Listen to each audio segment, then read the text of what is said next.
race fans, and welcome to Kansas. Yes, we're at Kansas Speedway here tonight on the iRacing.com service for the 2019 ASRS Sam Maxwell Customs Truck Series. This is race number 9 of the season, and it is going to be a good one under the lights at the Kansas Speedway. I'm Tanner Sharp, and alongside me in the booth is Mr. Peter Short, back in the production truck somewhere in the infield, or maybe outside the racetrack, of course, is the production manager, Carlos Acosta. And Peter, welcome to Kansas Speedway. This track is a 1.5 mile racetrack, not necessarily new to NASCAR. I mean, this track did open up back in 2001, same year as Chicagoland Speedway, but this track has also seen a configuration change since then and a repave. It's got 20 to 24 degrees of banking in the corners of the racetrack, and this used to be a flat, I shouldn't say a flat, but it used to be an 18 degree banking degree racetrack. Kansas Speedway, it's going to be tough. I call it like a blown up Darlington. What are your thoughts on Kansas here tonight? Well, yeah, Kansas is one of the most exciting racetracks in all of iRacing because it races very different than most tracks in iRacing. A lot of racetracks in iRacing, you want to be down on the bottom, right down there on the white line, but here tonight at Kansas, we'll see a lot of drivers up there by the wall flirting with the safer barrier all night long because there's a ton of grip up there. All that banking, all that speed, all that momentum up on that high line can be gained to help make passes. But as that high line rubbers in and gets hot and slick, we'll get to see whether or not that low line comes into play. So definitely it's a track in iRacing that's a little bit more multi-groove than some others, and that makes for some really exciting racing. Absolutely. This is going to be a great, fantastic race here tonight. It is under the lights, so usually when the sun goes down, the track temperature cools off. Everybody's truck you would usually handle pretty good and it opens up multi-groove racing. But as a run goes on, a driver may search for that very high line around the racetrack to get the better run off on corner exit. That high line is going to be the preferred line here tonight unless they have the fresh tires to be able to stick it to the bottom. But remember, the more you're on the bottom, the more you're wearing out the tires. So we've talked about the racetrack here a little bit here tonight. Let's go ahead and talk about the drivers, especially our point standings. In the Truck Series side, Jared Mogard is currently got a 59-point lead over Corey Silva, who made a big jump in the last race in the Truck Series, which happened on Dover International Speedway on April 30th. Evan Black gained a couple of spots. He's third in points, 62 points back with 211 points. By the way, Mogard did have 273, as you see on screen there right now. Your current top 10 guys. You have Jim Foose, currently fourth in spot, who lost a couple spots in points, but he's been okay this season. He's been competitive in the Truck Series side. Just need maybe rack up some more top 5s, top 10s, and bonus points, but although he's been there when it counts. Kelsey Rogers in fifth in points. There's the man right there who's been kind of dominating the Truck Series side of things, and that is Devin Serra. Devin won Dover, and his last win before Dover was Texas and Martinsville. More wins than Jared Mogard himself. Mogard actually last one was at Richmond. So Devin Sierra, we know, is fast every single week. He's got 3 wins, notched up with 4 top 5s and 6 top 10s. Alexander Pelican, 7th in the points. Lost some spots in the point standings. Mitch Brown is 8th in points. Richard Stallings, 9th. And rounding off the top 10 is Sam Maxwell. It's a good showing for Sam Maxwell to be the top 10 in points there. Peter, but also we also have a combination points within the Cup Series and the Truck Series side of the things. Mogard is leading that with 588 points. Corey Silva, 488 points. That's a 140 gap between first and second on the standing sides because Mogard's got 5 wins in combination. Evan Black, third. Jim Foose has had decent finishes on both sides of the series, currently in fourth in the point standings on that side. Kelsey Rogers in fifth. Will Worsler, 6th. Alan Young, 7th. Alexander Pelican is in 8th. Joseph Sawville is currently in the 9th spot, and Richard Stallings rounding out the top 10 out of that, as you see on screen. So for tonight here, Peter, as I look at practice charts, or practice speeds, Evan Black was the fastest in practice, and he is in the top 5 in points. We got Tyler Sawville, Alex Kesey, Clarence Bonner, Jason Stewart, and Sam Maxwell, the top 5. Is track position big time key here at Kansas, especially with the with everybody having the grip out there?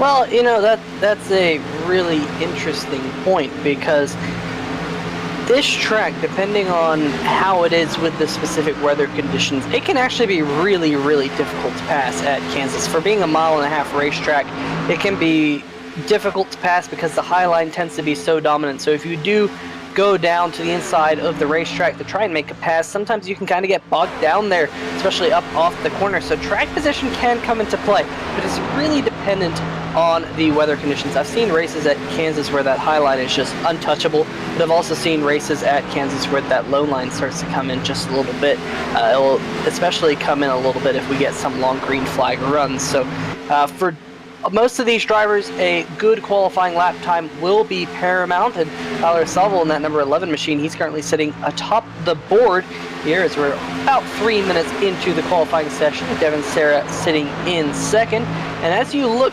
through that board all the way through, there's one name you will not see tonight, and that's driver of the number 35. That's Kelsey Rogers. He is actually serving a 1-race suspension, so that's definitely going to be a tough hit for him. He is in the top 5 in, he's 5th place points, so that is the top 5 in both the Premier and the Truck Series points. So definitely that's going to be a tough break for him. Also serving a 1-race suspension here tonight, Lee Staples. He's one of those drivers who got a caution flag at Dover, and he is now serving that 1-race suspension this week. So unfortunately, no Lee Staples or Kelsey Rogers out there on the racetrack here, but Tyler Salvo currently sitting atop the board in that number 11 machine. There you see the number 94 running around the racetrack. That, of course, is Corey Silva. Corey Silva up there in points, looking to try and get a good night here, see if he can close in on Jared Mogard in points. Let's talk a little bit about Corey Silva as we're riding on board with the guy here. I mean, he's had relatively decent finishes this season. In 8 starts, 5 top 5s, 6 top 10s, only 2 DNFs that happened at Daytona and Darlington. After Darlington, he's led a total of 156 laps, and his best finish has been a second back at Dover. I know he won on the Cup Series side, but his average finish of the season has been 10th.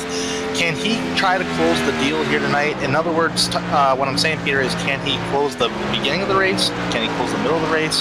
Can he close the end of the race? Well, it's going to be really difficult for him to, do well in the beginning of the race because he's currently 17th out of 27 drivers to take time as we just about reach the halfway mark here in qualifying. So that's definitely going to be tough for him. But here is the 0-0. Jared Mogard leading the points. Definitely going to see if he can lay down a fast lap. And we saw earlier this year, I believe at Kentucky, where Mogard didn't get a good qualifying lap time. It was Kentucky another 1.5 miles, but he raced through the field very quickly. So all eyes on Mogard as he takes time here around Kansas. You see him running right down there on the white line. You can do that on fresh tires, but we'll see over these runs if these trucks wash their way at the racetrack. And that number 0-0, he clocks in the 15th fastest time here at Kansas so far, as the number 1 of Jason Stewart is now out on the racetrack. Yes, sir. Jason Stewart. I just seen him on my list here. He's currently 15th in the point standings, and looking at his statistical numbers, he has a best finish of a 3rd place, which happened at Atlanta Motor Speedway back in February, but his finishes have been up or down, and I'm sure he would love to improve on that for sure, and hopefully he can take advantage of that opportunity here tonight at Kansas Speedway. We are just a little over about 4 minutes left of qualification right now. Tyler Salvo still has the top spot. Devin Serra, we expect him every week to be up towards the front and try to challenge for a good spot. He's already notched up 3 wins, the most of the Truck Series this season. Evan Black's another guy to keep an eye on here tonight. How about this guy right here? This guy is kind of surprising me. He's currently 4th, and he was 4th in practice. Clarence Bonner there, Peter.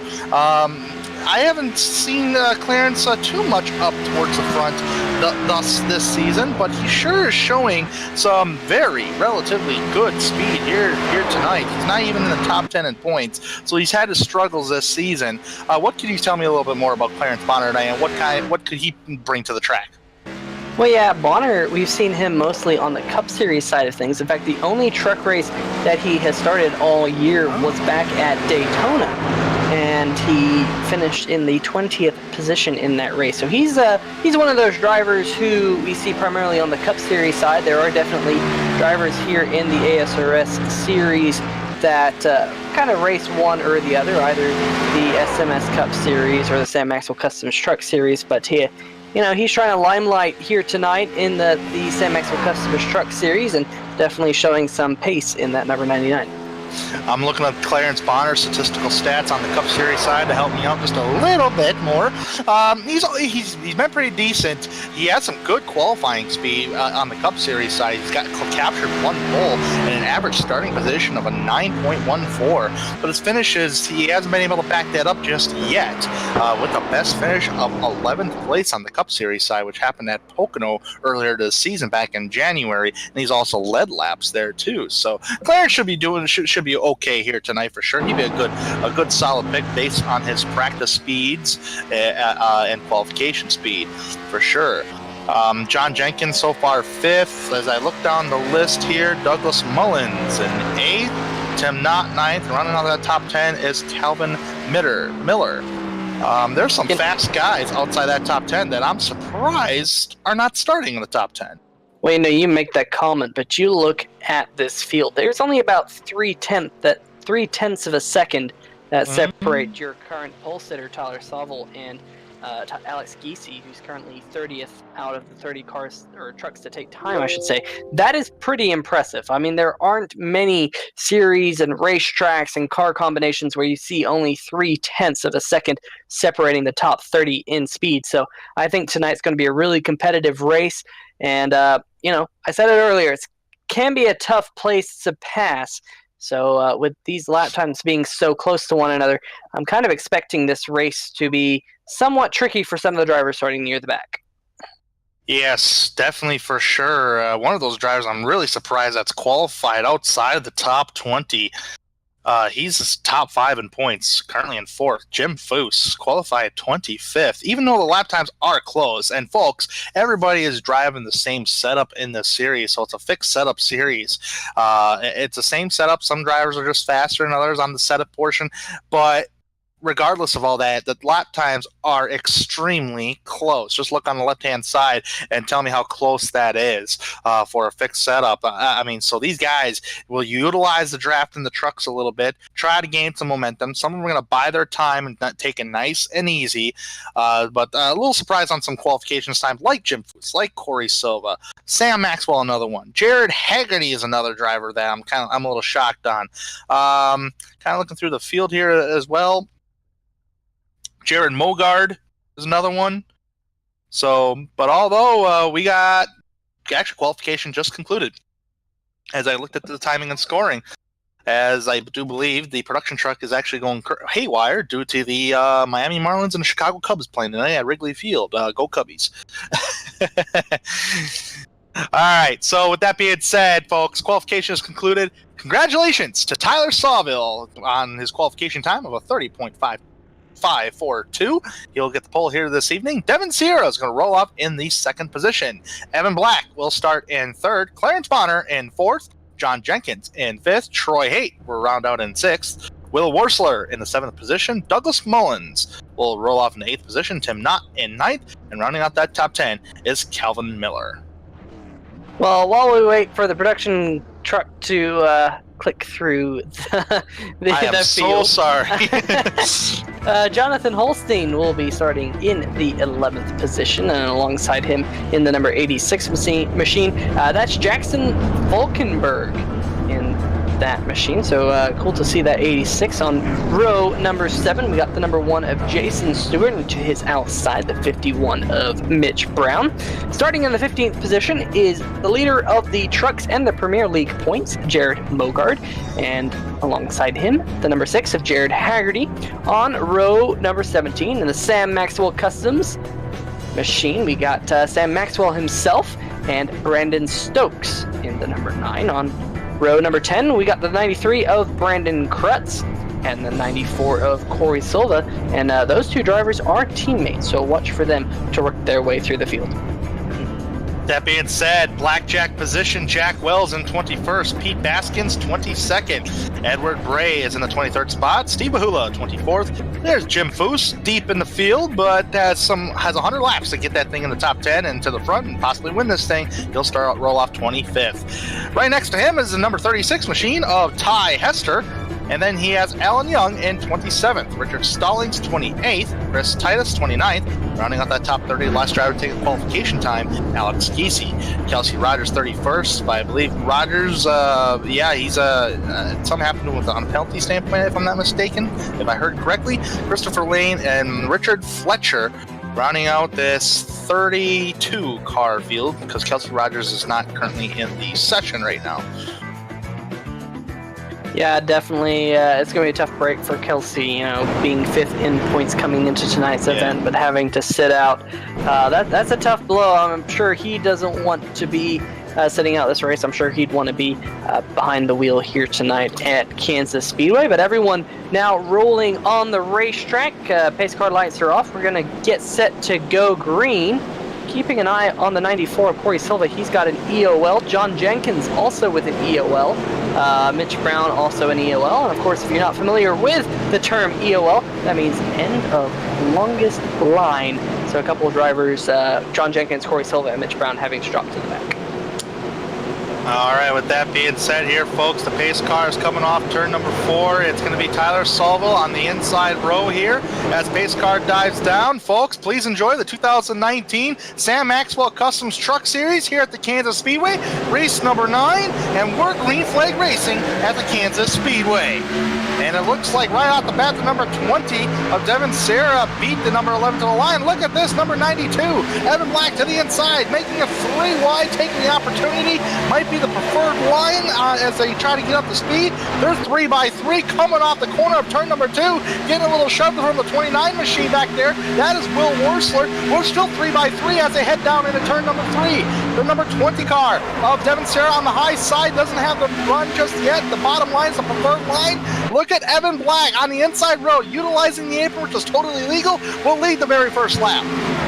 Yeah, what a move there by the number 92, Evan Black, to get the race lead here early on. Tyler Solville, I'm sure, he thought he would lead that first lap for sure, starting on the pole, but Evan Black with that move. But here comes the crossover, here comes Tyler Solville, back down to the inside of that number 92. We have a caution out on the racetrack. Ooh, a couple trucks on the backstretch, hard into the inside. Well, that's the number 73 there of Jonathan Holstein and Jason Stewart in the 1. Both of those trucks making heavy collision with the inside wall. We'll have to see if we can go back and see if we can get a replay for you. Oh, yeah, a little bit of contact there. Looks like the 73 and the 1.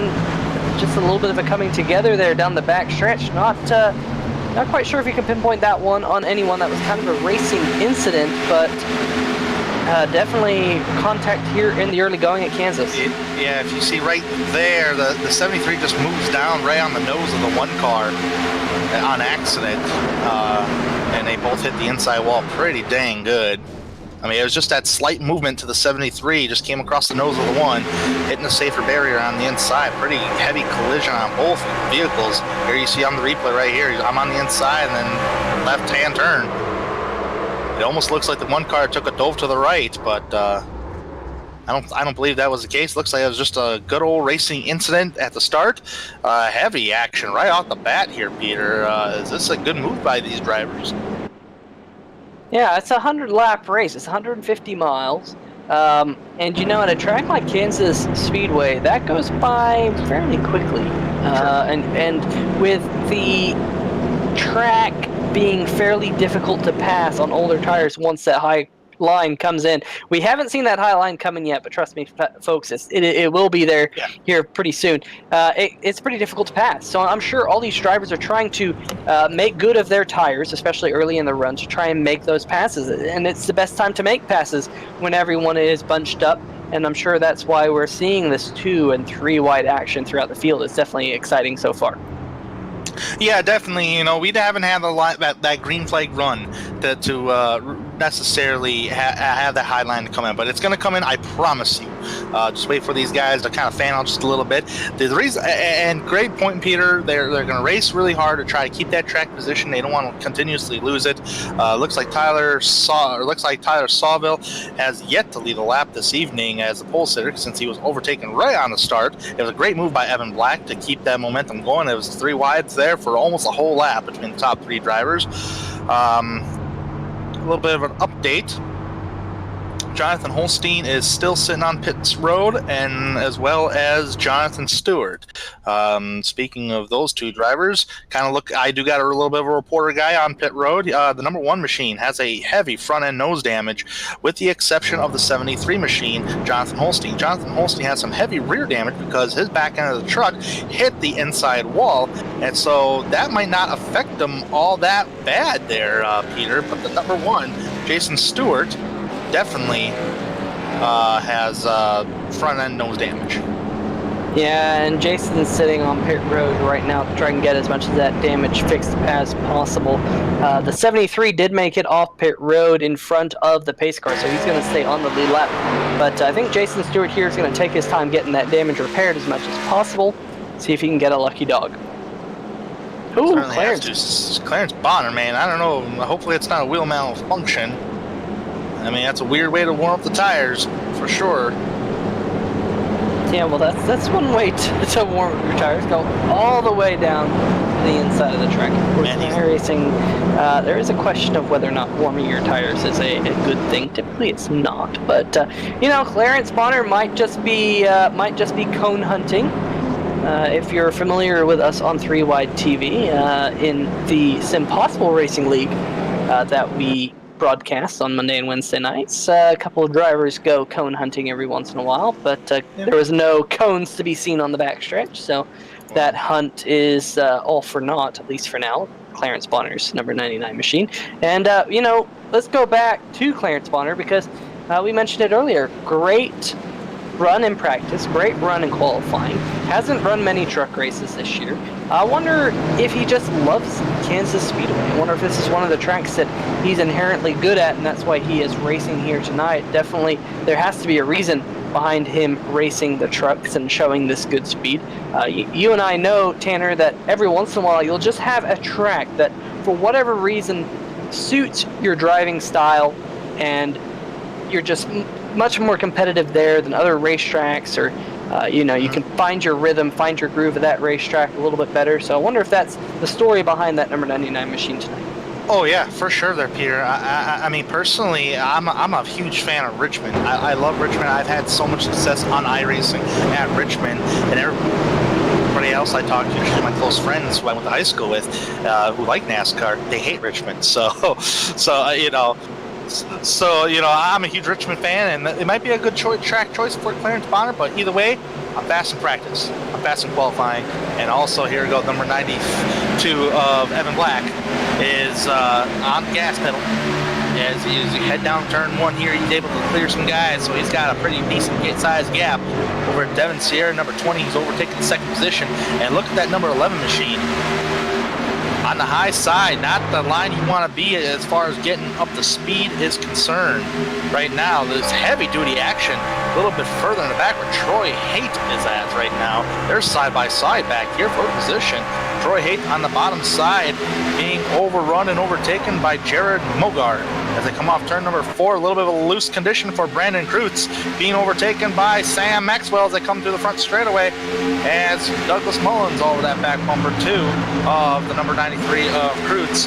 Up towards the front, you got number 11 of Tyler Sawville trying to utilize that inside road, but it looks like it's not going to pay off on the, as they're up to speed and the tires a little worn up. I have a couple of laps on them. You would think in your head right now, Peter, that, it's only a couple laps. Tires don't wear that fast. Folks, you'd be surprised. Yeah, and Kansas is one of those racetracks that all of a sudden your tires are gone. Just like a light switch, your tires are gone at this racetrack. So you can see everyone now kind of favoring that higher groove, getting that momentum up there. One driver on the move, and no big surprise here, Jared Mogard. He has gotten up 9 positions, started in the 15th position, now up to P6, and we've only had a handful of green flag laps. So Mogart on a charge. He did this at Kentucky in the trucks earlier this season. So I'm not too surprised as you see him working that high groove. Clarence Bonner right in front of him, but Mogart now in the top 6. Everybody jumping to the high line now here, Peter, and that seems like, okay, the tires are worn up to be utilizing the high line here. I still see some drivers on the bottom, except the 28 machine. I do see the number 93 of Kreutz back there. Utilizing the high line. Look at Maxwell pushing the heck out of Tim Knott, doing a little two-car tandem here. Not really effective. Troy Haight still trying to hold off that outside road, doing a fairly decent job. But watch Tim Knott get this amazing run down the back straightaway. He will get the run, and now Maxwell's going to be side by side with Troy Haight. So right now the high line is going to be the way to go, and this is the line these guys are going to be driving all night long, unless they have stickers. Yeah, and running on board. Ooh, that was really close there. Man, that got my heart pounding. But Sam Maxwell, I'm sure he's wanting to just kind of get to the finish here tonight. Sam Maxwell seems like, ooh, Clarence Bonner got the wall right in front of these drivers. Everyone having to check up just a little bit, go down to the inside. That's going to drop Clarence Bonner all the way back. He lost a ton of momentum. That's actually going to drop him outside the top 10 from 5th back to 10 in about 1 corner. But getting back to my point, as you see this on the replay, there is those sparks when we get to that wall. But I think Sam Maxwell's probably just going to try and get to the end of this race. Hopefully he can get a good finish out of it. But Sam Maxwell seems like he's gotten himself into a lot of things of not his own doing this season. It seems like he's just been bad luck Sam for a lot of this year. So I'm sure Sam is hoping to get to the finish of this race. Hopefully the commentator's curse does not strike.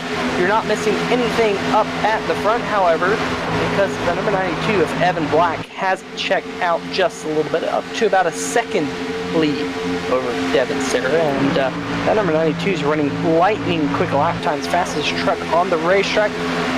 Oh, and Clarence Bonner clipped the wall again, I'm hearing, on entry into turn number 1.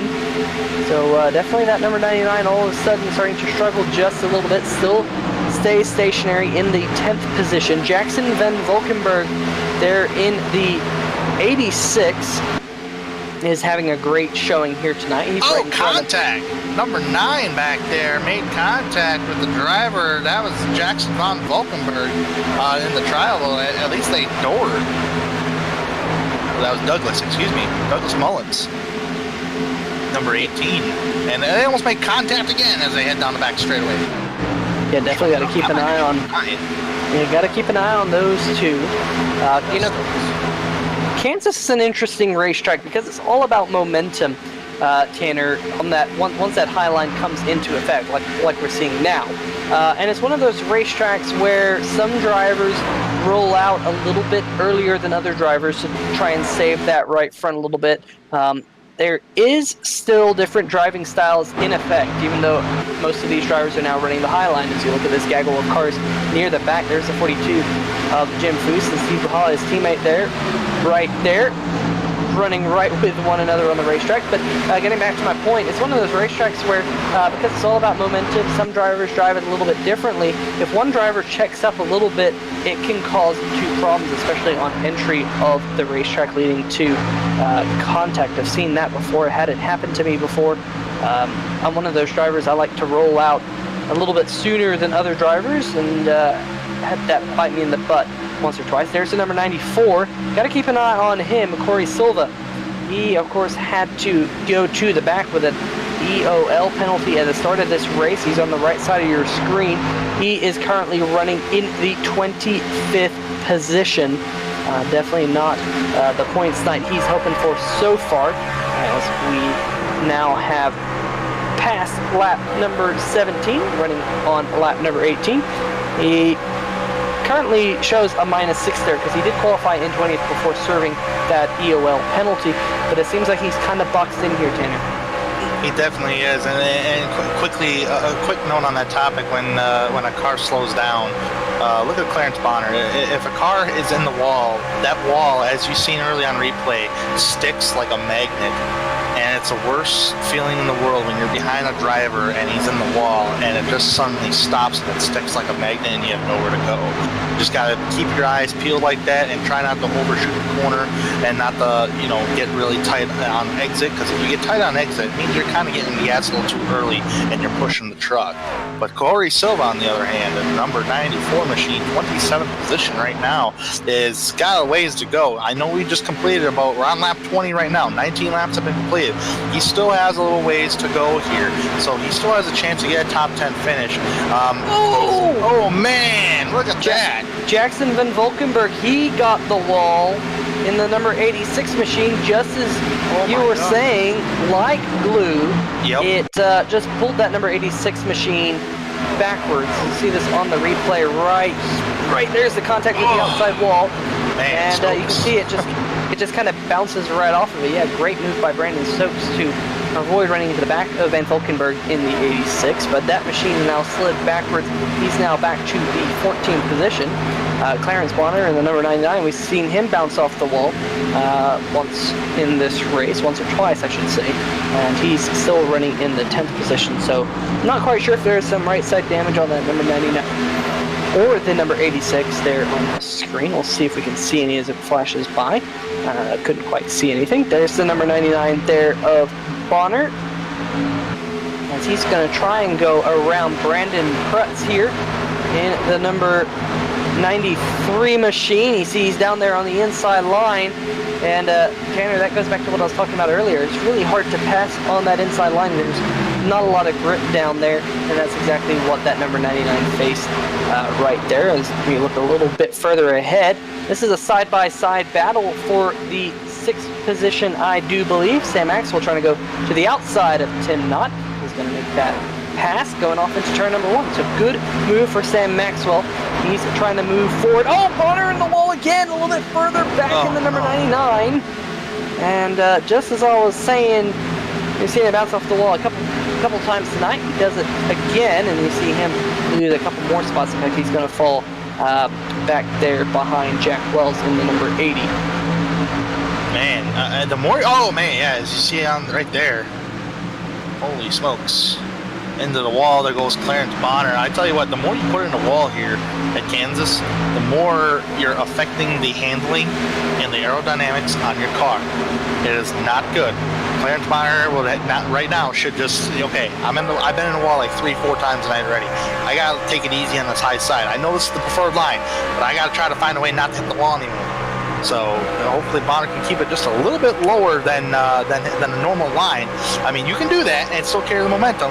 You just got to be careful for somebody behind you to fill up that gap. And contact in the back, number 3, Pete Baskins, and the number 84, Calvin Miller. Caution is out. Yeah, and Miller is in the wall hard inside the safer barrier in that number 84 machine.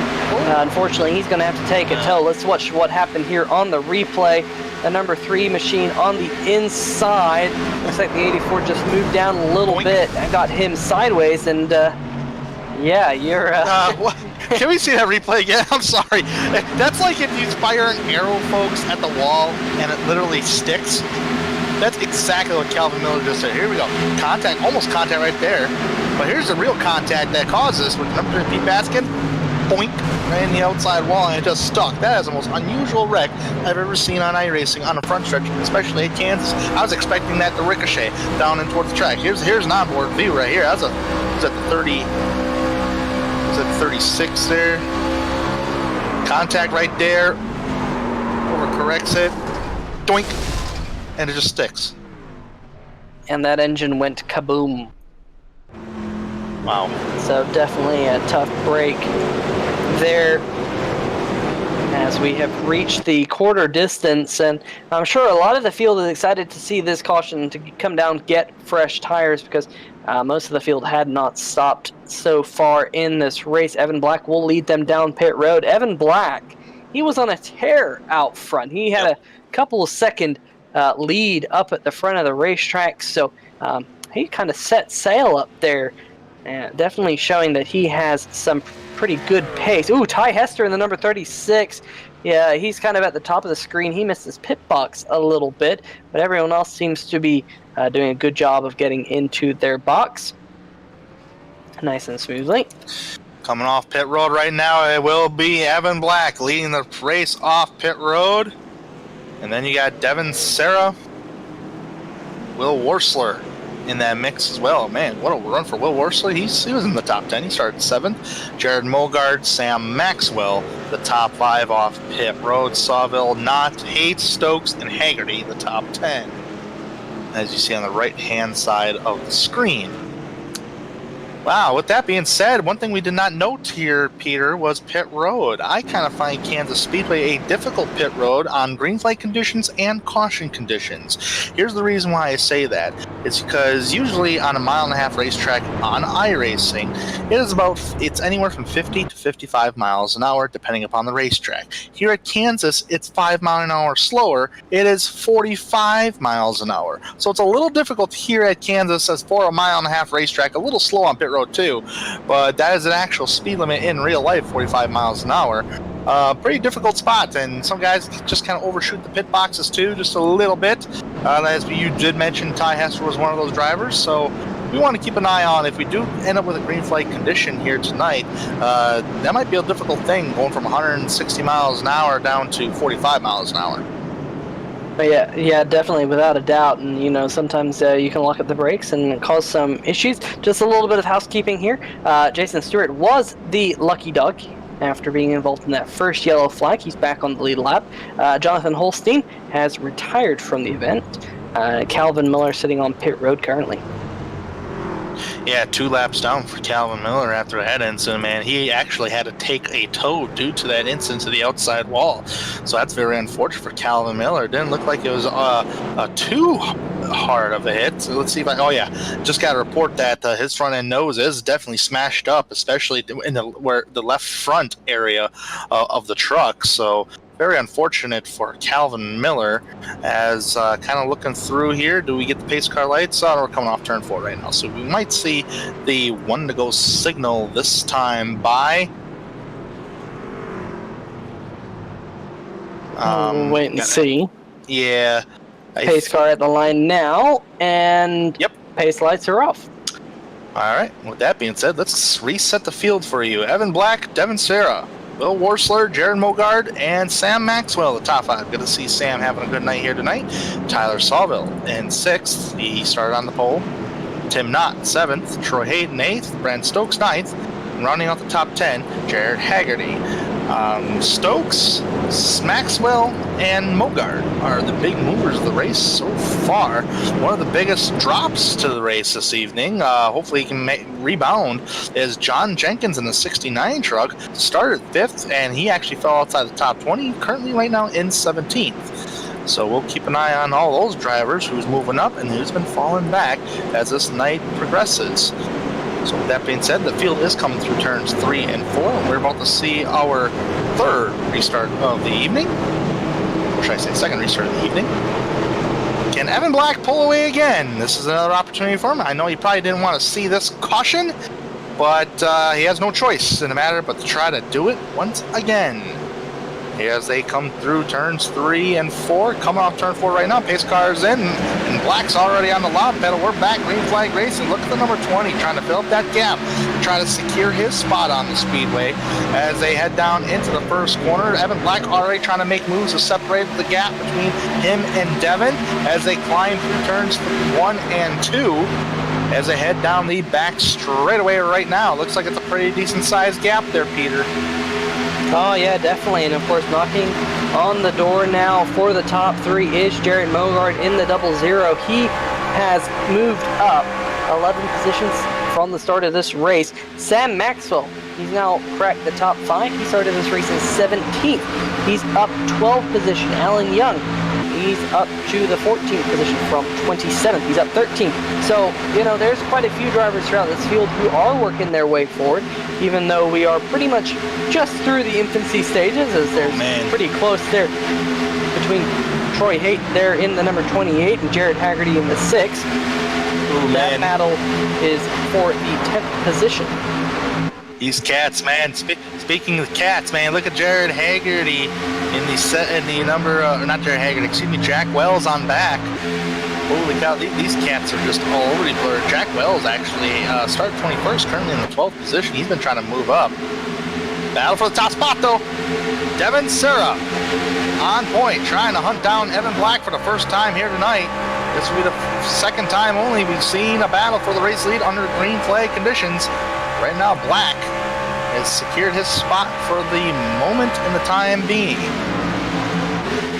Yeah, and that number 20 of Sarah was able to close in there just a little bit, but now there's a few truck lengths between the number 92 and that number 20. We'll have to keep an eye on that battle as it goes on, but here's this battle. The number 24 down there, Alan Young. We've seen Alan slowly work his way through the field so far this season in quite a few races. He's trying to work his way up and see if he can get into the top 10. Oh, contact there! Oh, the 24 is loose! Going through the grass. What a save for Alan Young. He's gonna see. We're gonna see if he's gonna come back up on the racetrack. Does so, but does so smoothly. He's gonna lose a ton of track position. Let's see this on replay. And there was a little bit of contact in the triangle between those two, and that got the number 24 sideways. Jackson Van Valkenburg, he came away with the minimal of damage. We're going to keep that number 86 up close to the top 10, but for all you fans of Alan Young, he's going to slide all the way back to John Jenkins in the outside wall. He's okay, but man, oh man, that could have been big with Alan Young in the 24 machine. That could have been a heck of a lot bigger, but you see a pretty good, decent-sized battle between Tim Knott and Jared Haggerty. That would be a battle for the 10th position. Otherwise, no activity within else in the top 10 at the moment, Peter.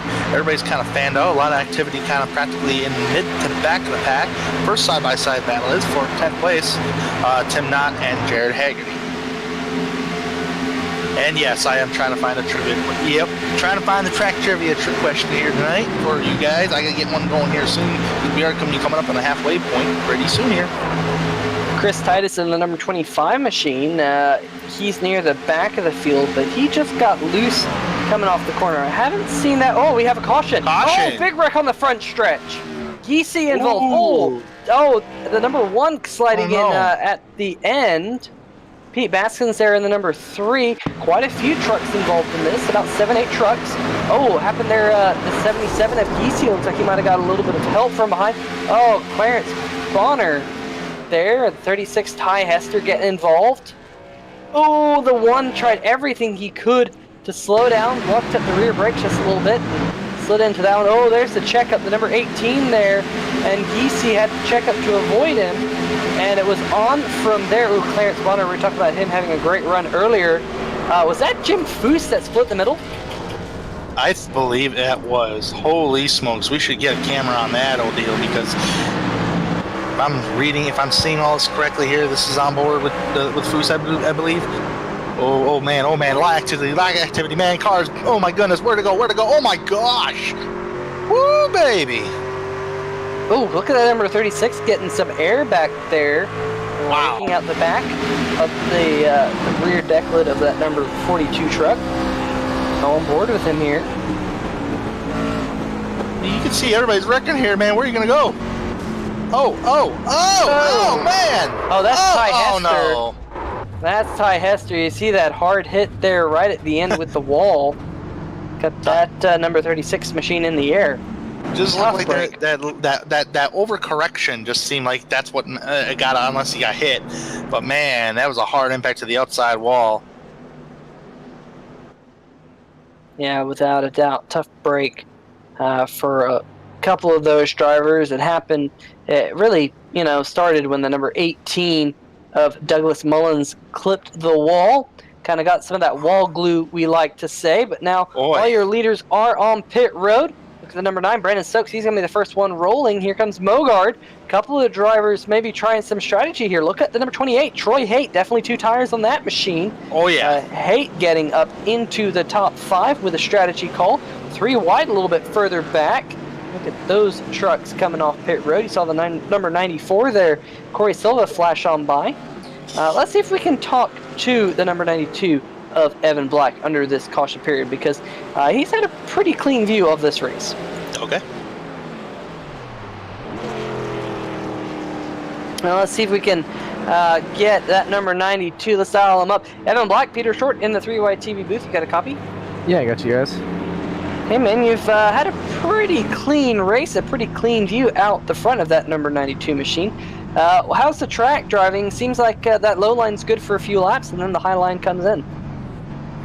Well, it's not very fun out there right now. I know I'm out there kind of on my own, but just with how this track is, it's hard to pass. So I knew on that initial start getting the lead was going to be super important, and thankfully I was able to do that. Now it's just pretty much flat out up against the top for 10-15 laps. Then you have to start to lift a little bit, but I really just need to hang on to this track position, because if I get back in the pack, it's going to be really hard to get back up here just with how this truck drives and the track.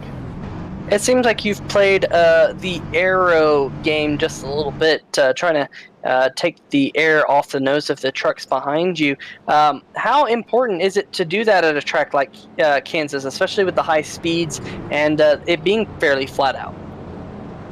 Yeah, clean air, it's really only important from about within 2/10 of a second. That's where you really start to get kind of an aero push. It's just running right up against the wall. There's really nowhere you can go. The only way to pass on the bottom after 10 laps is to throw a slide job and just kind of hope you clear. So it's really just more important to knowing exactly when to get up to the top, because like you were saying, the bottom is okay for 5 or so laps. So you need to know when to move up to the top and not do it too soon and not do it too late. Yeah, I'm sure you've been in, conversations with your teammate Corey Silva in the number 94. Of course, he had to start at the back tonight, having to work his way forward. Is he encountering, that difficult nature to pass here tonight? Yeah, he is not very happy on the radio. He's having some issues getting up to the field just with how this track is. It's really, really hard to pass. So hopefully he can get up here and we can do some racing. So we'll see how it goes. All right, well, that's Evan Black, driver of the number 92. Best of luck, Evan. We'll let you get back to it as pace car lights are off. All right, thanks, guys. All right, with that being said, that was Evan Black currently leading the race. We got the 1-to-go signal. All right, so before we got 10 laps to go until the halfway, and coming to 9, my trivia question of the night is this. The NASCAR, at the time, Craftsman Truck Series, ran Kansas Speedway back in 2001 on July 7th. Who was the winner of that race? Does anybody know?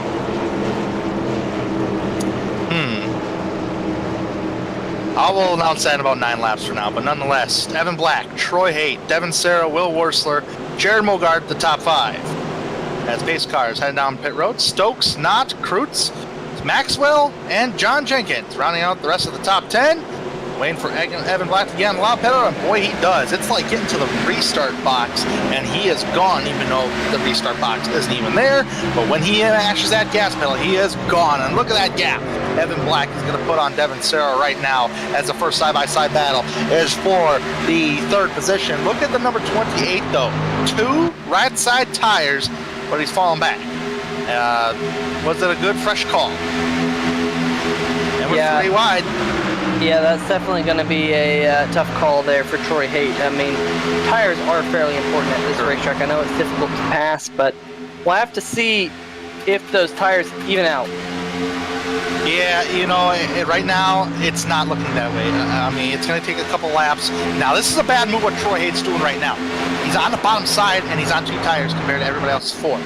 I don't know if he's going to complete that pass, and boy, he is certainly lucky to get up side by side with that number 93 machine, as there's almost contact up towards the front right there between Stokes and Mogart, I do believe. And man, look at number 28. Successful pass on the bottom, but almost getting bumper hooked on Brandon Kreutz. Number 28, Troy Haight's actually making use of those right side tires. So maybe you are right, Peter. Maybe it has evened out. It may have cost us some track position, but realistically, he's back to where he was running should he have taken 4 tires. I do believe that was a good gamble call in a way, because you want to try to see what 2 tires can really bring you, and you can use those notes for later on in the race. Look at Stokes going around the outside on Jared Mogard in double zero for position right now. Stokes has actually been on the move just as much as Jared Mogard has been. Mogard started 15th, Stokes 18th. So Stokes put him in the 4th position over Jared Mogard. Yeah, some great battles up at the front. I want to bring your attention to something, Tanner, and that's your pole sitter, Tyler Sauvel, in the number 11 machine. He made 2 pit stops under that last caution. In fact, he gave up a ton of track position. He was running in the 6th position, gave up a ton of track position. He's now back in 22nd. So I'm not exactly sure why he did that, but I'm wondering if it might have been a fuel call as you see him trying to go to the outside of Edward Bray in the 6th. Oh, they got contact up ahead. There's contact! Huge contact! Car is spinning, smoke everywhere on the back stretch. Oh, Troy Haight involved there in the number 28 machine. The number 93 of Kreutz involved as well. Let's see if that's where this happened. Ooh, yeah, it looked like a little bit of a bumper hook there from the 93 and the 28. 28 shot up the racetrack. Jack Wells nowhere to go. And a couple of other trucks getting involved. There's Edward Bray coming in fairly late. And looks like Kreutz's engine has blown. Tough break for him. But he just got such a good run up off the corner. That 28 ran that low line. And the number 93 just clipped the back bumper. Ooh, look at Jared Haggerty doing a great job avoiding that accident. And boy, Mitch Brown too. I see Alan Young squeaking by, Jim Foose squeaking by. Yeah, so there's the little contact right there. And that's what sent those 2 trucks around. Riding on board with Alan Young here. Wow! Wow, he had to spin to avoid that accident. But let me tell you, it's better to spin to avoid an accident than to actually be in it. So Alan Young, I'm sure counting his blessings there. He's right at the top of your screen now, but he has no damage. Everyone on pit road. Definitely going to be a tough break for that number 28 of Troy Haight. You see him sitting on pit road with a damaged truck after making that two-tire call, I should say. You know, maybe that's what all of a sudden caused that contact. Not quite sure. You see the 11 of Tyler Sauvel. He's not going to be the first off pit road. In fact, we had a couple of 2-tire takers. That's actually going to take the lead from Evan Black, but looks like Devin Sarah has come out with 2 tires, and also getting a report that John Jenkins in the number 69 took 2 tires as well. So Sarah and Jenkins rolling the dice here just a little bit. Richard Fletcher, I think he's a lap down possibly, but he came out with, he's on track with some of the leaders right now, but he's dropping back throughout the field. But yeah, definitely Sarah and Jenkins, 2 tires, making a strategy move here as we reach halfway. I don't know, the way the tires are wearing out here, Peter, I would just go ahead and throw 4 fresh stickers on that thing.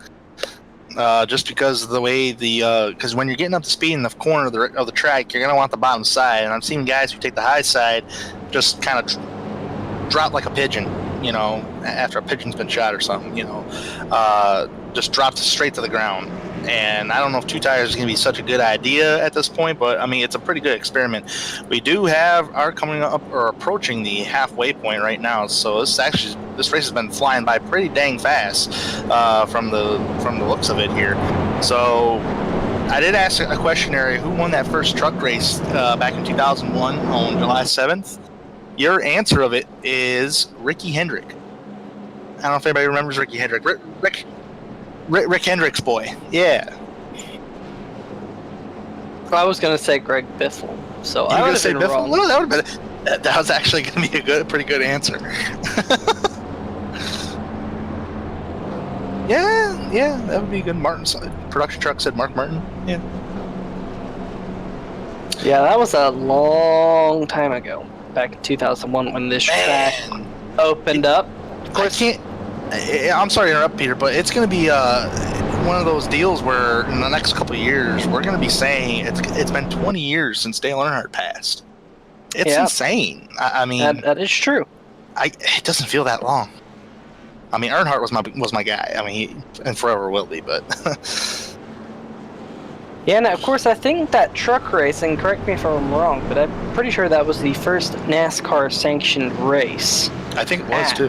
Kansas Speedway. I think it was one of those IndyCar weekends, if I remember correctly, where they did the IndyCar race the day after the Truck Series race, and then the Cup Series race was a little bit later that year when Jeff Gordon took the maiden Kansas Speedway Cup Series win. So I was hoping for that trivia question because I knew the answer to that one. But I had to throw a curveball. Yeah, you did. It was pretty good.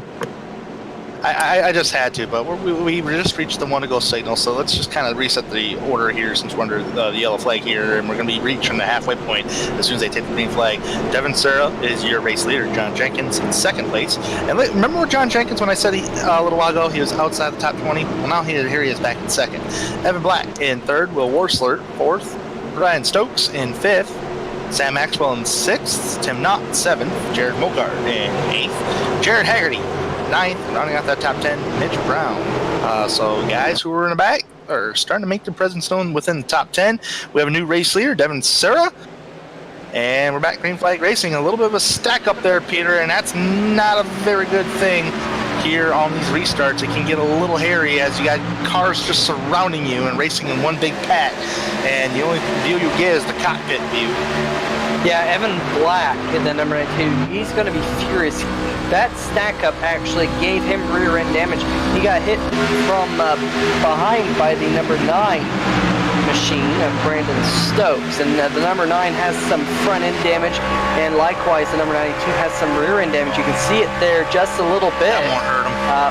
Looking out the front of Will Worsler, and rear end damage not that big of a deal, but front end damage for Brandon Stokes, that could definitely hurt the handling of that number 9 truck. We'll have to keep an eye on that as this race goes on, but definitely 2 tires up at the front. Currently, your top 2 of Sarah and Jenkins on 2, Black on 4. We'll have to see how that pans out. You're riding on board with one of the SMS drivers. Pretty sure that is Mitch Brown in the number 51.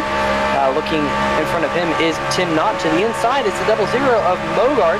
Mogart is currently in the 8th position. He rocketed himself up and looks like number 6. Scraping the wall just a little bit there, throwing up some sparks in the corners. You know, you got to flirt with that outside wall here at Kansas to get a good run up off the corner, but throwing up sparks, that's not the way you really want it. As you see a side-by-side battle now for the 2nd position. There's the number 92, Evan Black, going to the inside of John Jenkins, maybe trying to use those 4 fresh tires on the number 92. It's 4 tires on the 92 versus 2 tires on the 69 as they go through turns number 1 and 2. And Tanner, really hard to pass here on that bottom line. Evan said it himself when we talked to him just a few laps ago, and it's definitely looking that way. Folks, you have to understand one thing. You can come into a race and dominate the race, lead a lot of laps, be up towards front, that clean air. You have that same good truck. It's not the truck that's kind of going away. It's the track position you're getting placed in. Oh, we got 2 cars on the wall. It's Brandon Stokes and Sam Maxwell hit at the same time. Looks like they're both moving pretty dang good right now. But Evan Black has a good truck. He's just in a position right now to where that truck isn't going to handle the same due to that track position. If he was out towards the front like Sarah is right now and guarding that lead on the high line, perfect. But right now, Evan Black is stuck in traffic just a little bit, and you got lap traffic just trying to get out of the way there. But look at that crossover move by John Jenkins as he goes towards the inside on number 92. And they're still fighting side by side. The problem is with Jenkins is that he's on 2 right side tires compared to Black's 4 tires. So, of course, Black's going to have more grip within the tires. The way these trucks are handling, the track temperature is nice and cool. I didn't even look at the track temperature. Track temperature last time I checked was like 70 degrees. It's 71 degrees. So it's relatively cool out there. And there it is on the bottom right-hand corner of your screen here, ladies and gentlemen. 71 degrees, which means a cool track temperature means good grip. But the way the tires fall off, the tire wear can be pretty significant, which makes you change up your lines on the racetrack. There's so much science that just goes into this stuff. It baffles my brain sometimes.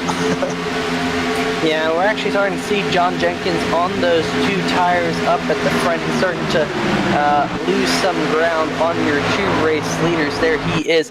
He has a lot of pressure from behind. Will Warser in the number 29. In fact, that 29 is going to dive to the inside of that 69 as they go through the tri-oval. We'll see if Will Warser can clear the 69 as they go off into turn number 1 and 2. Looks like Will Warser wasn't trying the dive bomb there, the slide job, so to speak, and that number 69 is going to hold him off at least for now. Warser ducks back in behind Jenkins, but up at the front the battle is starting to heat up. You can see Evan Black, he's closed right in on the back bumper of that number 20 as we now have just about 42 laps to go. Yep, 42 laps to go there in the top right of your screen. And those 2 drivers battling it out for the lead, battling it out for the 3rd position. Battles all over this racetrack. Side-by-side battle is currently for the 6th position between Sam Maxwell. Sam Maxwell. Yeah, Sam Maxwell, Jared Haggerty, and yep, Mogard down there on the bottom. Oh, got really tight. There you see on your screen, definitely a wiggle by Haggerty there in the middle, a little bit of contact perhaps. And Haggerty is going to take that spot, at least for now. Man, that got extremely hairy right there, man. When you're gonna slice and dice to the middle like that, and your truck's out of whack, and you're fishtailing off the corner, man, that can be a scary sight for a split second. But you just got to keep moving forward and hope for the best.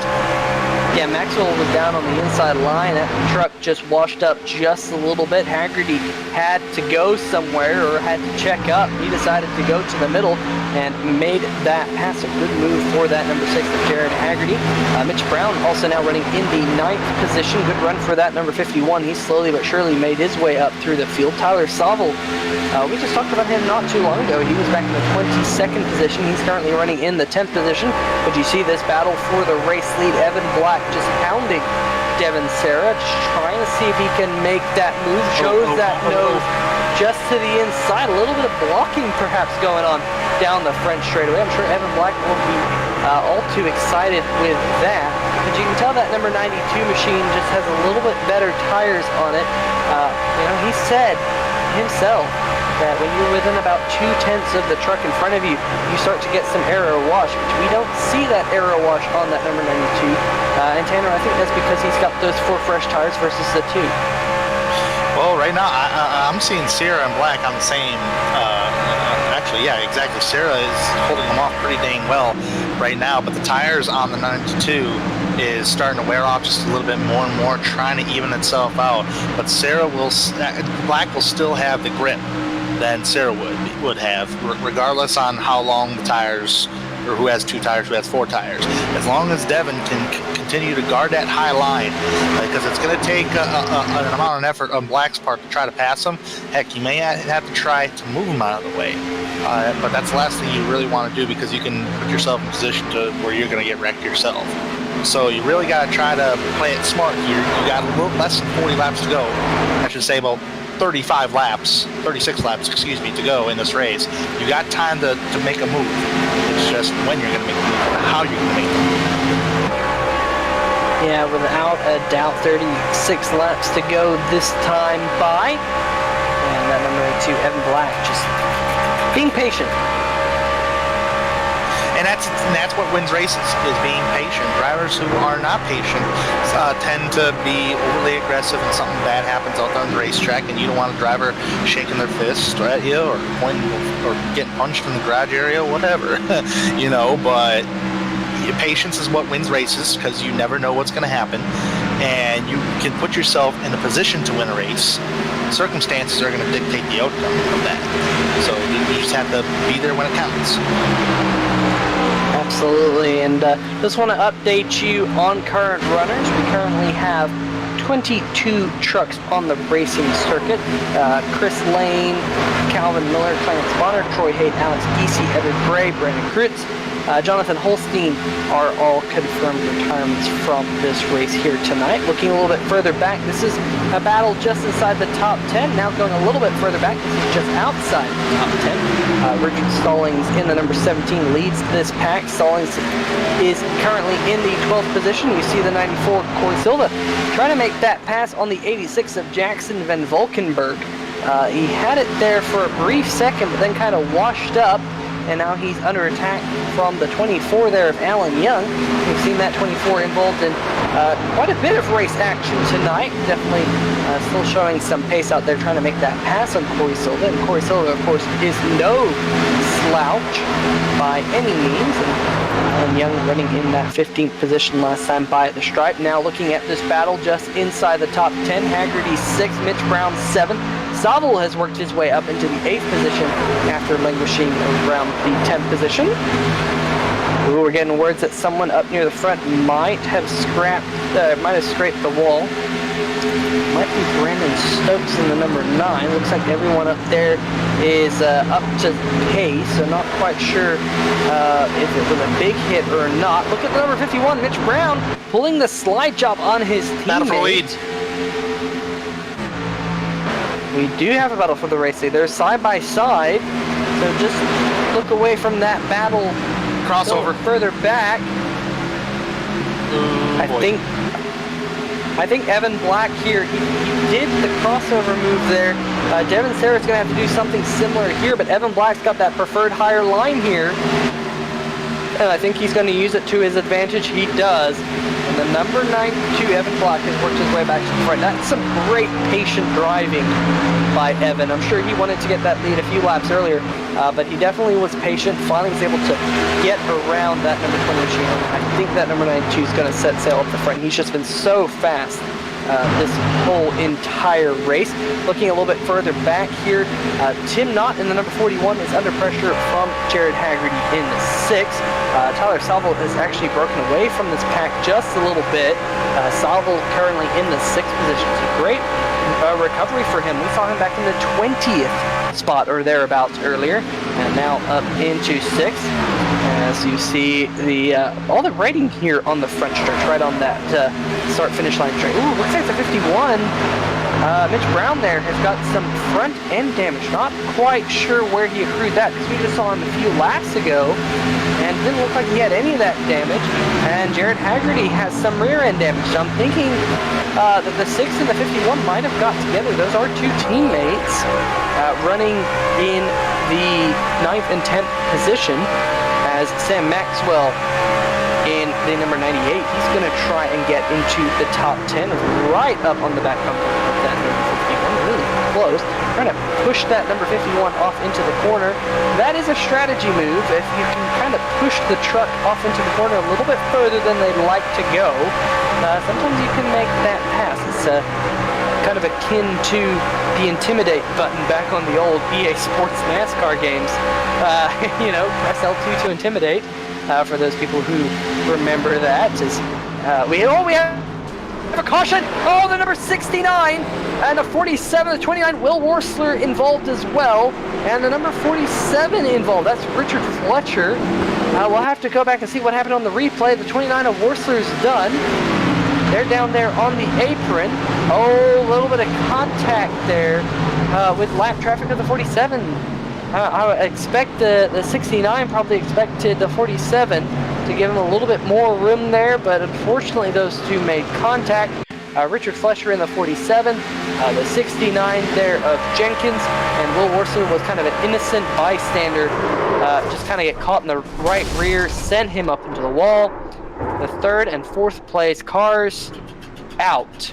And that is a tough break. And that number 29 machine tried to start the engine, but it is done. That will be a DNF for Will. Tough break. Showed a lot of pace. That 69 hit the wall pretty hard too. That truck is still under power. Not quite sure how that 69 is still under power, but it is. He's gotten back to pit road. But here we are, 27 laps to go, under caution. We ride along with the number 29 of Will Worsler. That hard hit And tough break there. John Jenkins in the 69 on pit road. And likewise, all of your leaders on pit road. Evan Black. I'm sure that's not what he wanted to see. He had just got that lead from the number 20 of Devin Serra, but he now is going to come in, hit his pit box. Does so sideways, but looks like he is inside the boundaries of his pit box, as does everyone else. Everyone doing a great job of hitting their marks. Look at Tyler Saville. He has that first pit box in that number 11 machine. We'll have to see if he can use it to see if he can gain a few spots. But Evan Black back underway. And looks like Evan Black will win the race off pit road right in front of Serra.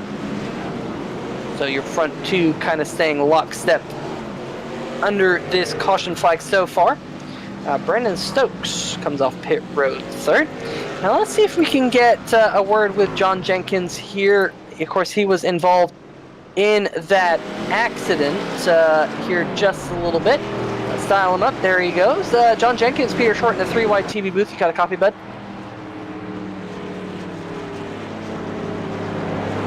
Oh, looks like he's gonna pass on the interview. Now, I'm sure, you know, that's probably, he's probably a little bit upset with what happened there. Let's see if we can talk with another person involved in that accident. Will Worsler. Will Worsler, Peter Short here in the 3-wide TV booth. You got a copy, bud? Hey, what's going on? Well, Will, you had a lot of pace here tonight, but unfortunately, that accident, all of a sudden, the truck kind of nabbed you in the right rear corner, sent you up into the wall.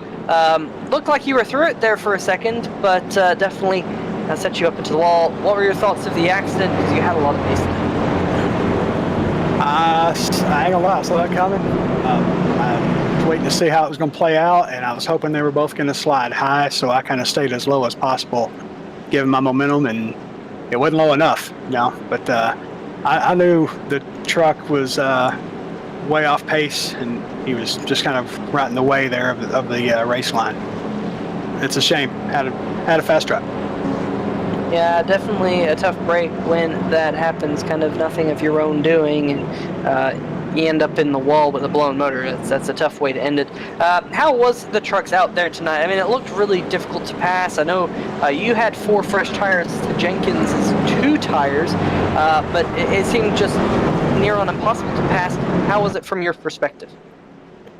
That's it. I mean, I don't know how much faster I would have been if I could have got around Jenkins, but I mean, I was faster. But this track and the way it is, it's not a driver favorite. I'll speak for other people. It's one lane, and you got to be significantly better than the guy in front of you to get past them. Yeah, and of course, it being night, it seems like night conditions here at Kansas make that high line really, really strong because you're almost flat out. And we heard Evan Black was pretty much flat out for the first 10 laps. Was it a similar experience with you?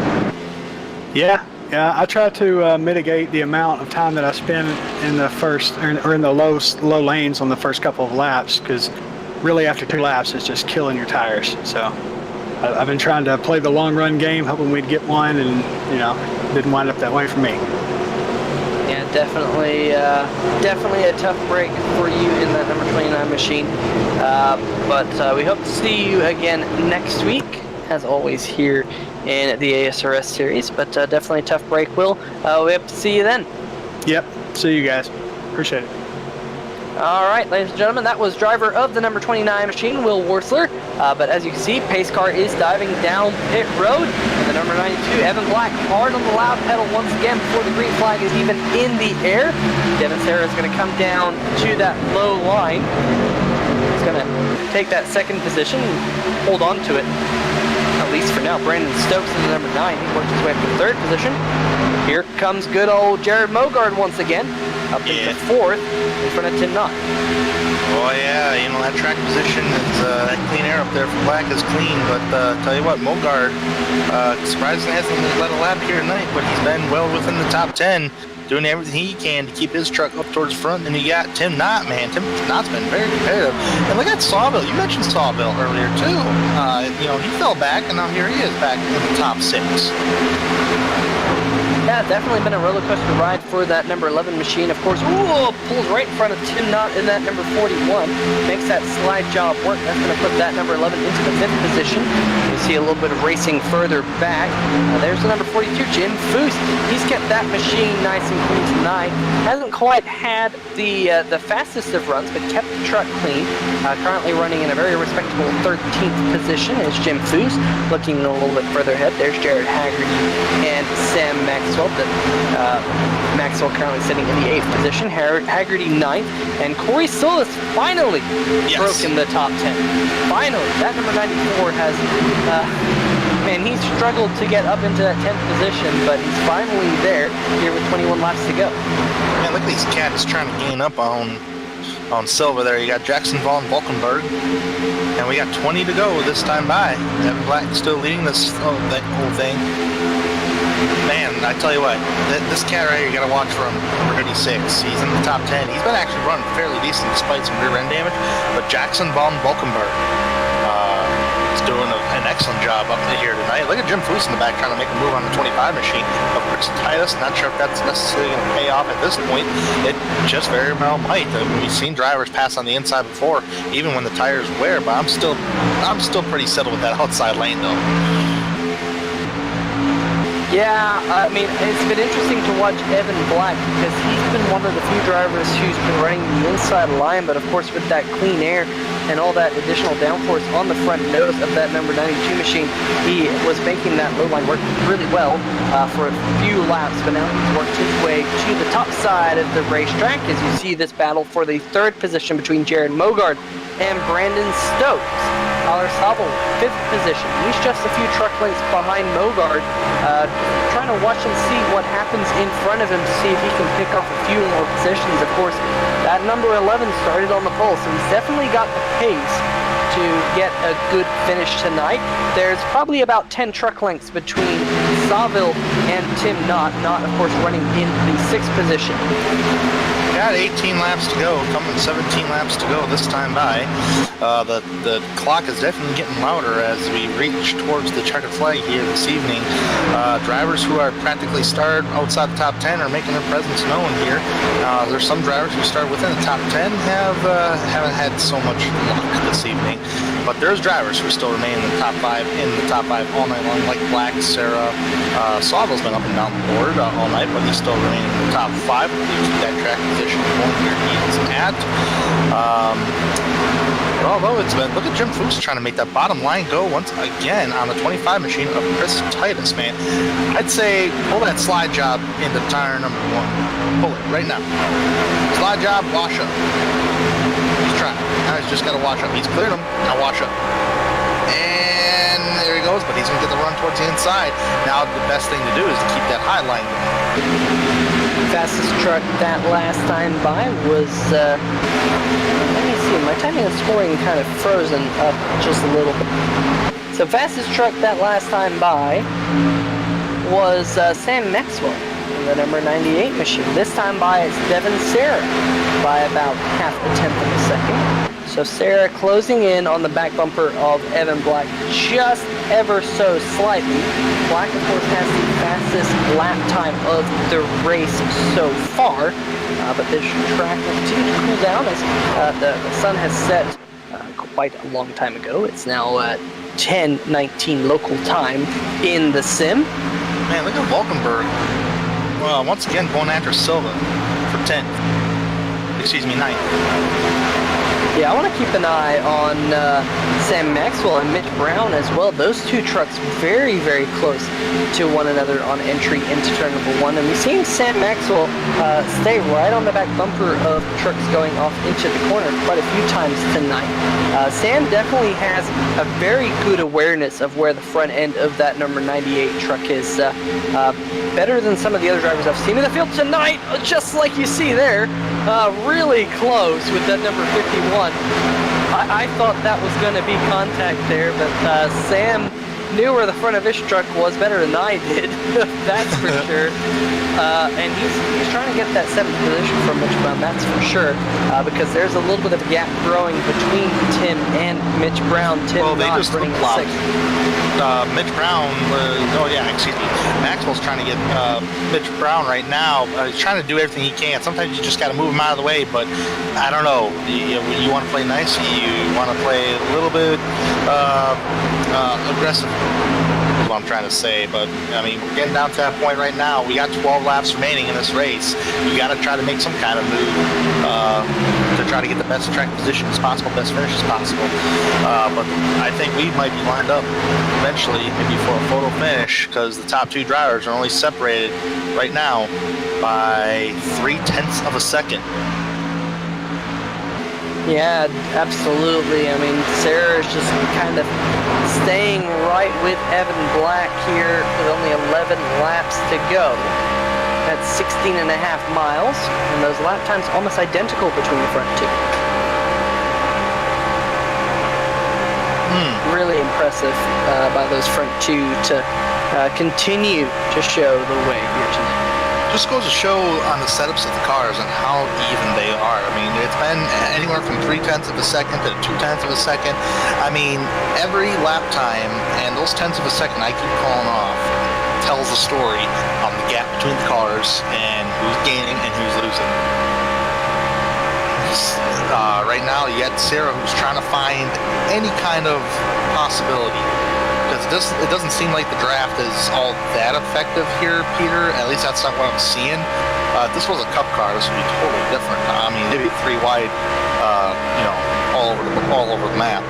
But right now, it's just a matter of hoping Black makes a mistake and then trying to take advantage of that mistake.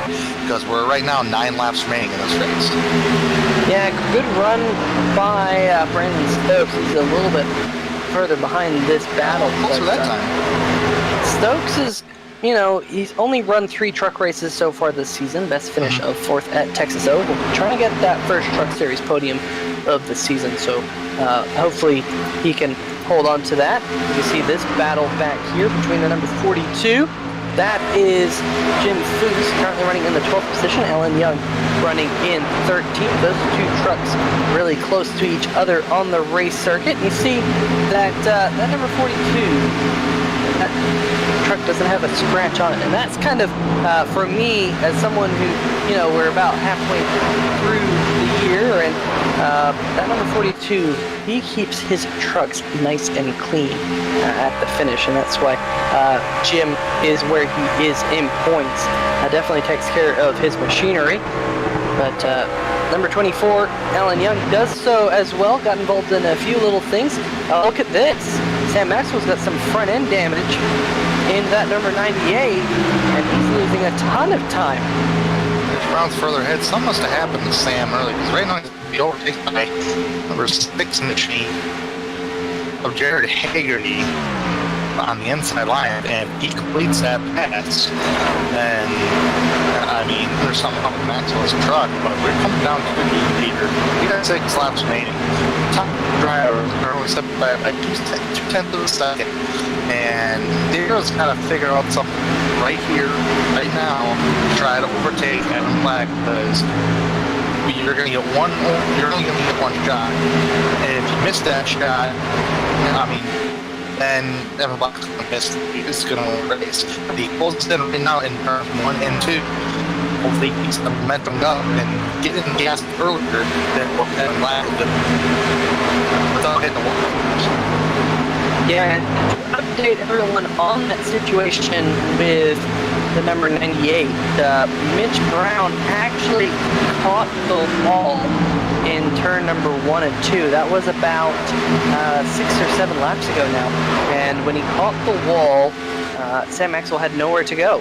And that's why that number 98 has all that front end damage, and it's definitely hurting that number 98 as he's fallen into the clutches of Jim Foose in that number 42.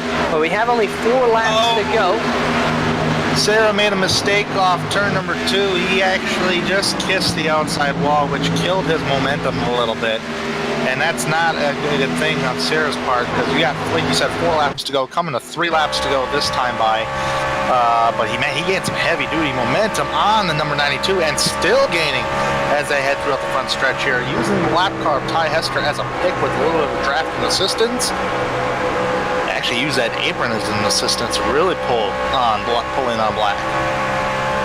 Yeah, that was really impressive to see that number 20 close up down the front straightaway as we have 2.5 laps to go, going through turns number 3 and 4. Look at Stokes. Sarah's trying to find a way around that number 92. He's going to take a peek to the inside. We're side by side for the race lead. Side by side for the top spot as Black and Sarah are going down in the first corner. Don't look behind. 0.4 of a second back is Stokes, and what a pass by the number 20 for a slide job move. And now here comes number 92 right on back with the heavy duty momentum. Contact! Moves him off the track. Oh no! Look at Stokes. Stokes just took advantage of these two cats battling it out, and he's taking the lead with just coming to the white flag lap. And now look at the number 92, Evan Black. We're 3 wide for the race lead. Mogard. The white flag. Oh man, we're 3 by 3. Man, this is a recipe for a 5-car wreck. And Evan Black has the preferred line. He was completely sideways down the back straight just a few laps ago. Evan Black to the lead. And look at the number, oh, contact, the 20 blocks the 11. Here comes Mogart. Mogart's going to look for the race lead. Mogart's going to use the high line, the preferred line, coming through 3 and 4. I think Black's got it, but what a move by Evan Black. I thought when they come into contact that he was done, but he takes the checkered flag here at Kansas Speedway. What an exciting finish. Boy, whatever driver we interviewed earlier saying that, I think that was Evan Black that said, man, this is a boring race. I don't think that was boring. I think that he was on the edge of his seat, on his wheel there. And that definitely shows some don't give up attitude by Evan Black. 8/100ths of a second. On the apron. And, hey, totally legal. It is totally legal, and that little bit of contact there from the number 20, and look at Sarah. Sarah went from 2nd all the way to 4th, lost the podium position to Mogard and Saville. And where did Saville come from? I mean, you know, he was 20th position plus at one point, and worked his way up, was in the right place at the right time, finishes 3rd. Mogard comes away with a 2nd place finish. I'm sure that's not what people hoping for a good points night were hoping to see. But in the 92, Evan Black burns it down here on the front stretch. And you know what, Tanner? That number 92, he definitely earned it tonight. Led the most laps, had the fastest lap of the race, and gets the checkered flag. What a finish. Yeah, most definitely, man. I mean, he was hunted down and drivers tried to gang up on him, and he just put himself in a position to try to get that lead right back. And then it's practically there. Circumstances were going to dictate the outcome, but he sure launched off the exit of the corner to try to secure his spot to take the checkered flag tonight over Jared Mogard. Mogard was pretty far back along with Sawville, and those two cats actually caught up while the battle was on point between Sarah and Stokes and Black. And that turned into practically a 5-car race to the finish, realistically. So it was a good race by the top 5 guys. But don't go away, folks. We'll be right back, as we will interview the top 3 guys, Evan Black, Jared Mogard, and Todd Sawville.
The most realistic online racing sim ever made.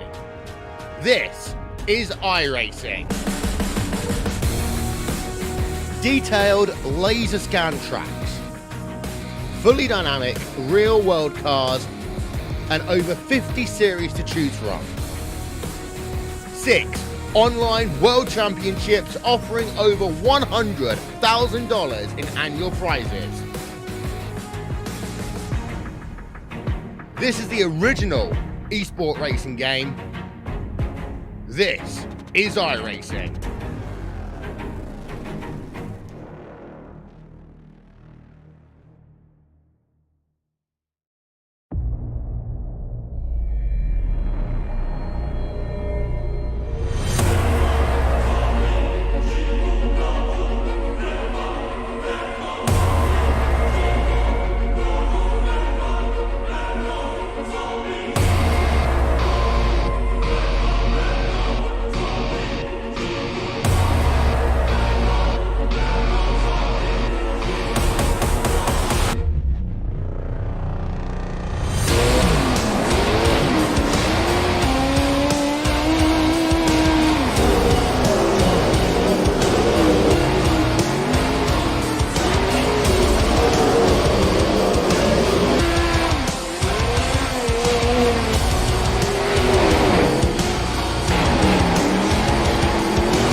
Welcome back to Kansas Speedway for the 2019 ASRS and Maxwell Customs Truck Series, where we just seen a thrilling finish between the 5 cars of Evan Black, Jared Mogard, Tyler Sawville, Devin Serra, and Brandon Stokes. A thrilling finish separated by 7/10 of a second, and the finish came down between the top 2 drivers of 8/100ths of a second between Mogard and Black. And we are going to be talking to the top 3 drivers, Black, Mogard, and Sawville. And I do believe we're going to talk to, I'm going to look here, see who we have in our meeting here.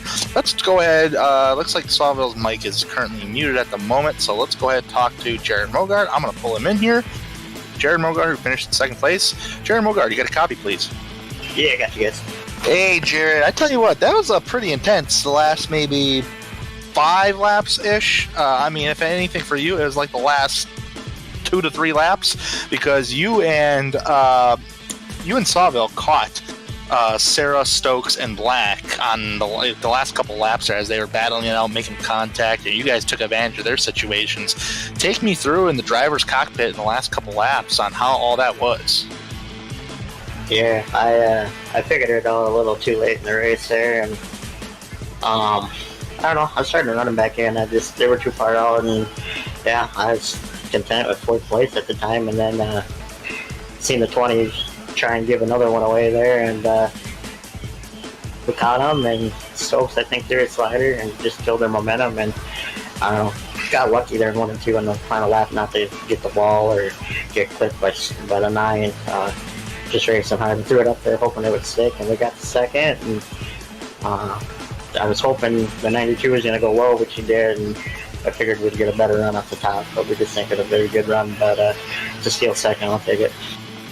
Yeah, absolutely. And you look like you're pretty fast right from the get-go, from lap 1 all the way to the finish of the race here tonight. Talk to me about the handling of your truck. It just seemed like to me, like your truck and other trucks, that once it was fresh grip on the bottom, but the more you ran the bottom, the more the tires wore out, so you had to change that up to the high, which as long as you were on the high side, the truck was handling good, especially in these nighttime conditions where the track is cool. Tell me how was the handling for you tonight and how difficult passing was. Yeah, we were really good in the restarts, which, I mean, the restarts, you gotta get to the bottom and run the bottom for the first lap, lap and a half, and then get up top, like you said. For me, I was a little tight. Like I said, I was off. I was probably about a 5th place by the whole night, and I didn't figure it out until, I think, lap 76 or something, so figured it out there, and then we were able to use it for the rest of the race, and you know, we were starting, like I said, we were starting to catch them there at the end. I figured it out a little too late in the race, but I figured it out earlier. We might have been up to the race for the win a lot sooner than what we were. But yeah, for me it was tight. I don't know, but I think other people were a little tight. But yeah. You say you tried. You said it was a little late in the race that you figured everything out. But the next track we're going to is the Charlotte Motor Speedway, the Sam Maxwell Customs Charlotte's 150 on May 14th. Can you take anything that you learned from tonight and transfer that to Charlotte, or is Charlotte just a totally different racetrack to you? I don't know if we're running the new one or if we're running the old one, but it's totally different. That one its tires really, really bad. Tire wear here tonight really, I mean, they wore, but it wasn't much. So tire wear will be key, and we'll just have to be ready to go on the long run. All right. Well, hopefully you keep your momentum going. You've been carrying some very strong momentum on the Truck Series side of things for sure, as well as the Cup Series side. You've been leading the points here in the truck side. So your last win that you picked up was back at Richmond, and before that was Atlanta. So I know you're good at the mile and a half. So hopefully you keep momentum going, Jared. And best of luck to you in Charlotte. Yeah, we'll see what we can do. I just gotta give a shout out to my Power Computers, Buffalo Barn Grill, Twitchy Race Reports, and all the guys at MOSRN. Well, like I said, we'll keep plugging away. The results are there, but the speed isn't. So hopefully we'll find the speed here next week and go with it. So thanks to all the fans, and congrats to Evan. Best of luck at Charlotte, Jared. Thank you again. Yep, thanks, guys. That was Jared Mogard finishing in the second position here this evening, and Peter, you have caught up with the third place driver, Tyler Sawville. Absolutely. Tyler, all of a sudden on the last lap, it seems like the seas parted for you and you're able to get yourself up into the third position. But you kind of had a roller coaster of a race. You started on the pole, and at one point you were all the way back in about the 20th position after pitting twice under a caution. But you're able to work your way up. Talk us through the race from your perspective, because it seemed like it was a pretty crazy race.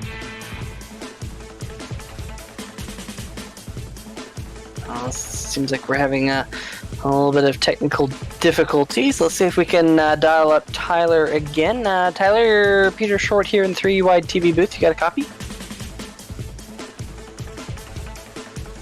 Well, doesn't look like we'll be able to interview your second place finisher tonight. We'll see if we can dial him up here in just a little bit once again. Well, let's see if we can get driver of the number 20, Devin Serra. He was involved in that scrap there at the end. Devin Serra, Peter Short in the 3 Wide TV booth. You got a copy? Yes, sir. All right, man. You were involved in a scrap there for the win. A little bit of contact there with Evan Black with a few laps to go. You pulled a slide job on him. Looked like you made it work. That little bit of contact got you two together, but that opened the door for everyone else all the way around you. 3 wide for the lead. Definitely a pretty crazy last lap. Talk us through the race from your perspective. Yeah, that last 2 laps is pretty crazy. I was trying to pull the slider and maybe get on Evan's, not edge, but I just went a little bit too low, and we had a little bit of bad, I guess, contact there, but he was able to save it, and we were able to race it out. But the whole race, I was just trying to stay in line and be conservative on my tires. I mean, we had some periods where we would just go green for like 20, 30 laps, and I just tried to save my tires so I wouldn't, fall back. And there were times where guys like Will Worstler would catch me and Stokes, and especially at the end. But I just tried to conserve my tires best I could, not get in the wall. And at the end, we had a shot at the end, to beat Evan there, just trying to stay with them. So just the entire race, I was just trying to conserve my stuff and stay in line. And I was, for the most part, avoiding all the trouble. I guess there was a lot of carnage back in field. But, we were able to stay clean for the most part and even lead a few laps there. Yeah, absolutely. Of course, carrying that momentum from Dover here into a top 5 run tonight. Getting some consistency here now on the Truck Series side. It seems like week in, week out, the number 20 is up near the front. But, we're about halfway, or getting close to halfway through the season. The points position, you missed a race early on in the year. You're working your way up through the points. What does it mean to have a good points position as we head towards playoffs? Yeah, it's great. To really get solid finishes, especially top 5s, is really good for points.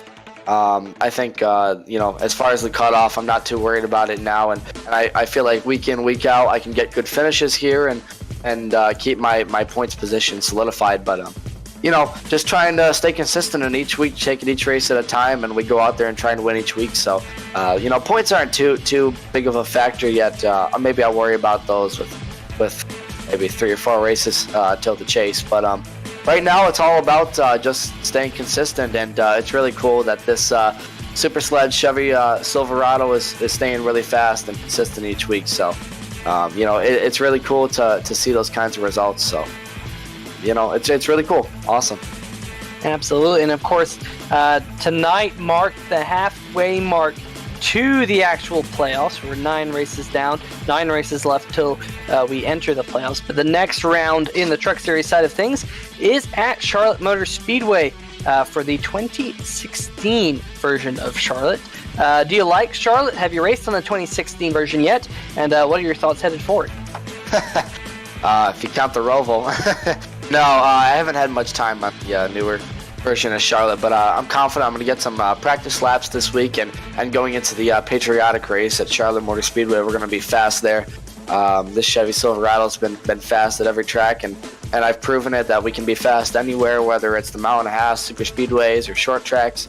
I feel confident we'll have a good race. I've got a special paint scheme to show off next week, so looking forward to Charlotte. And as always, I want to thank everyone that helps us out here, the gang at Ski-Doo, Super Sled Online, Baskins Knockback Motorsports, my teammate Pete Baskins, Robbie Baskins, and Danny Rogers. I want to thank all the guys here that are racing good, and hats off to Evan Black. The guy was the fastest all night, and to save his truck like he did at the end there and go on to win. It was really cool to see him win. Those guys are all fast week in, week out, but they haven't had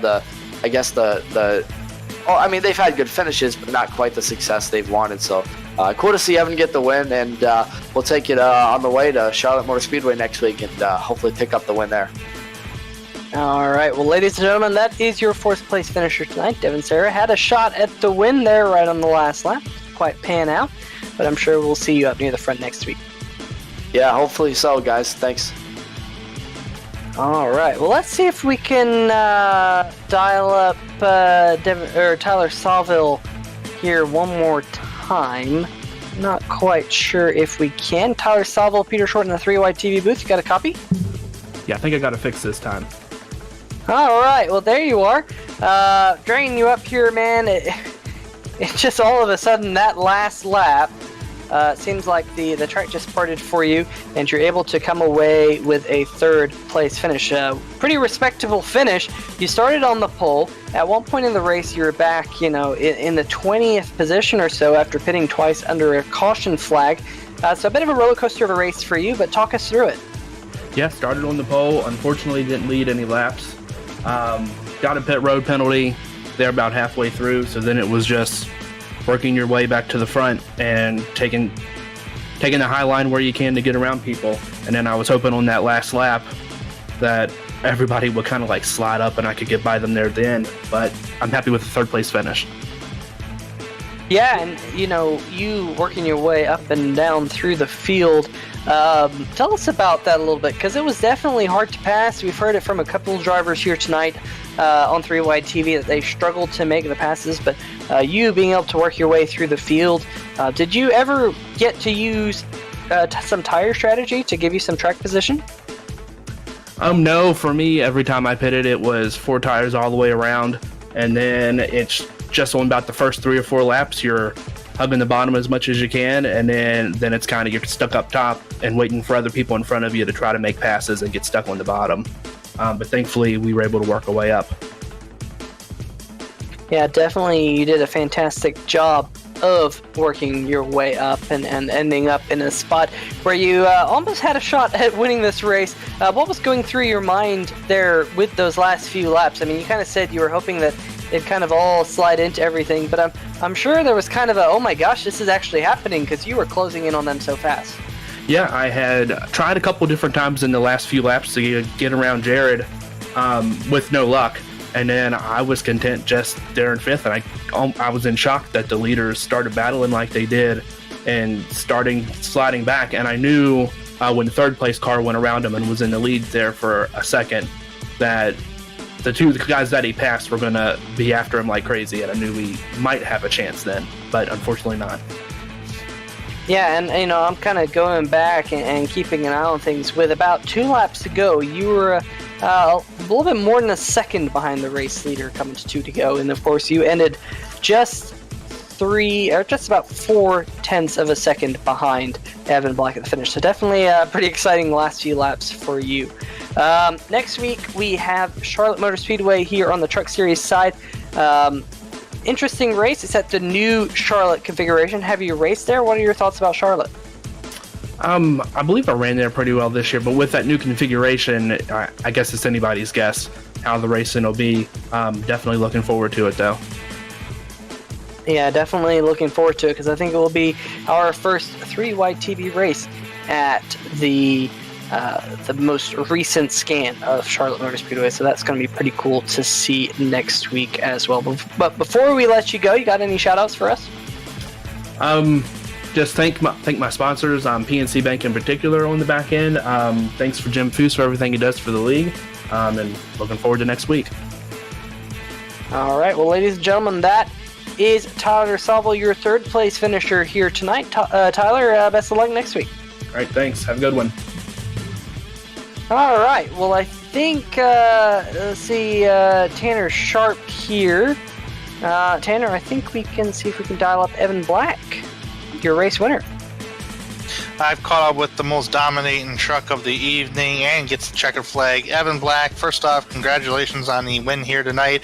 And you really had to work hard, even though at one point you thought, man, this is boring, but it got pretty entertaining for you, I bet, in that cockpit, the number 92 machine with only a couple laps to go. Tell me all about it. Yeah, leading 78 of 100 laps, I'll take that, pretty good for that. And most of this race was just, like I said, kind of boring, just riding out there waiting for it to be over with. But those last 2 laps, once I started to get kind of loose out of 4, and that's how I got by Sarah earlier, is he started to get loose out of 4. And it just, being that front truck, it's definitely not as tight on corner exit, especially out of 4, it kind of starts to hurt you a little bit. And I just started getting loose out of the corners. It allowed Sarah to get underneath me, coming to 2 to go there. And he threw a slide job. I knew he was going to do that, so I kind of backed it up, tried to get a better run out of 2. And I did. I almost cleared him, and I don't know if he just, from what it looked like, I guess he was just trying to side draft or something and just kind of turned down, hit me in the right rear a little bit, and somehow I didn't wreck. And then thankfully Stokes kind of threw it in there 3 wide, trying to get by both of us. And he did so, but that kind of stacked them all up. So it was allowed me to get back by. Yeah, man, it was certainly wild, at least from my vantage point, and obviously certainly from yours towards the end there, but you still come away with the victory.